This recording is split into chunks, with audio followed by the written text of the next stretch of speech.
kabalo ba muna adventure kayo ang dalan diri. So mao na kailangan man lagi ko.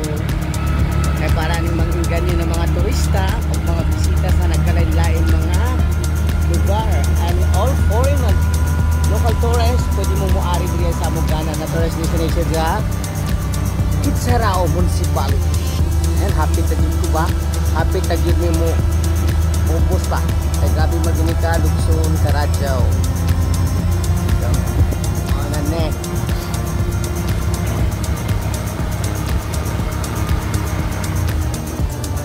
So, kailangan nagiging picture kung maaari na diri. Ang brake na to dapat i-monitor kay gabi ka Lugson ngayon. For the safety purpose ang ating mga turista or bisita. So, finally ka picture, makita na nako ang tulahang area. Wow! Hindi ko di ay. Ang person.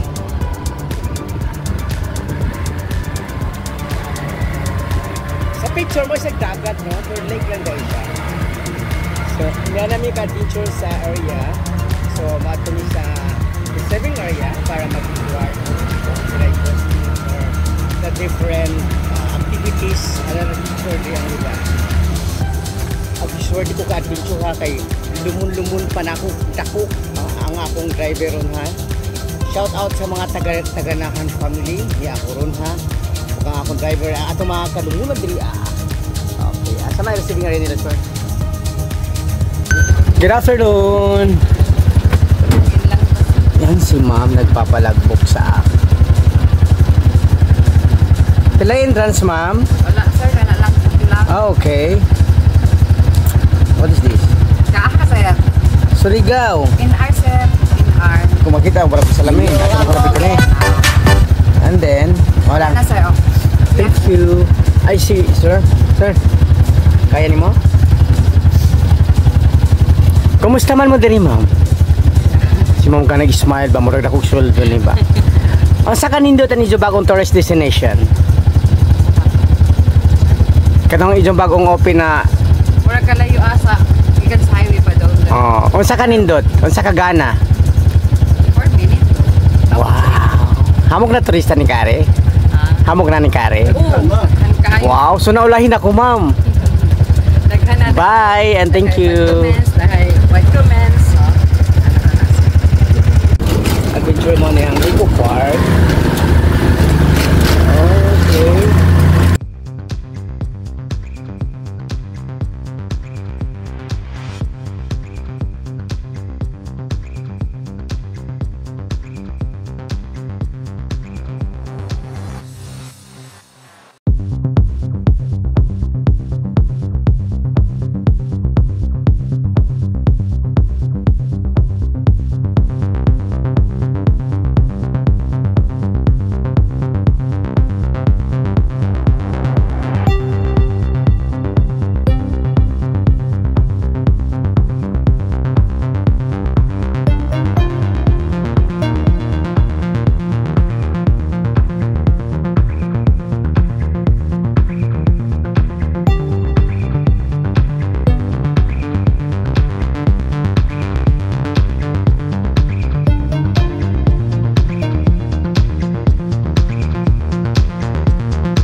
Good afternoon. Yun, finally ka picture ni anak ko ron sa Kitsaraw. Kasi tawag ka ni sir na ko, Kitsaraw, Agosan del Norte.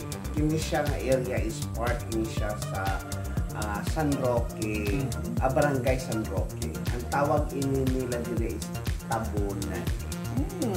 Tabunan.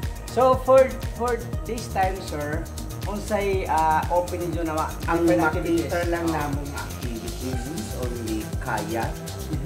How much Sa sa kayak? katubig lang. Ang kayak na to naatay tulo ka klase, natay ordinary nga kayak good for one person, and then na po tay crystal kayak for one person only, that is crystal single, and then na po tay crystal double. So ang atong oras sa kayak is good for 1 hour. For ordinary kayak is 150 pesos only. Pero only one person can ride it. Okay, same thing as crystal kayak single, isa lang po ang pwede mo sa kaya na single. Pero pwede na itong masingit ang bata. Bata is maybe 5 years old below. Pero kung adult na, mga for safety purposes. Same thing as kayak double, doon supposedly duha lang na siya, pero pwede na itong ma-appeal ang bata ng less than 5 years old. Analgyuda. Nananagyuda yung duha kalot. And then, ang tanan namong rights diri aso, we are not allowed minors. What I mean, minors can join the activity as long as there is adult, especially parent, ganun. For our safety as operator, and the most important is we should care our guests. I mean, money is later on, but the most important is the safety of our guests. Very nice. So anak yun na siya. So na mo cater sa kami og kini ang jet ski, pero ang atong jet ski for the meantime may available tang upa. Ang isa for stand up, which is dili paggamit sa kuya ko kanito. Lisod siya gabiton, and then kung amo na siya ipagamit especially kung di siya in sport, possible disgrasya siya. So iwas na lang kamo. So amo, safety ang priority namin. Exactly. And then after that, na mong do sa upat na mo ka jet ski, isang stand up which is out na nato na siya, hindi pa naman naparintahan. Mura na siya towing sa akin kuya. Muna yung duwaan baga. And then, anang tulo out of 3, ang isa ana medyo may problema sa switch which is alsidananan pa. So, duha lang yun ang nag-function ng mga jet ski. 1,800cc siguro na siya. Tapos, gamay og dako na siya. And then, gitry sa kuya ko, kaya siya hands-on na siya, nag-try sa banana boat.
afternoon, ka-adventure! Good afternoon sa akong tanan ng mga ka-subscribers ka-adventure.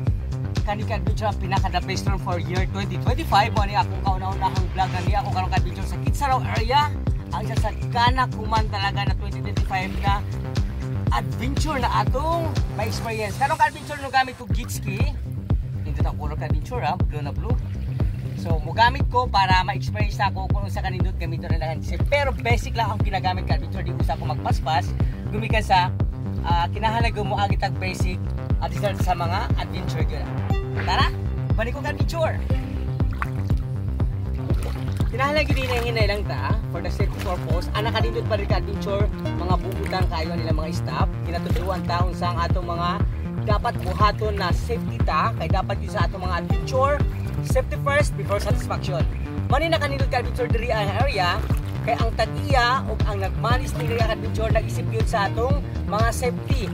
Mao na pinakanindot ka-adventure ha. Kaya sa tanan ako mga adventure, all my foreign tourist and local, muli na ta, magbisita diri sa Kitsaraw area. The best para sa kuha. Tutang sa mako. So dili lang Gitski atong gamitin ka-adventure, hamog pa kayo na ilang TV, na ilang mga crystal kayak, o na ilang boat, o na ilang, kasi tama ka to sir, kung tako kayo. Yes, the best to para sa kuha. Kaya, kung sa paigulat na to, mag-adventure na to sa Kitsaraw. Tara!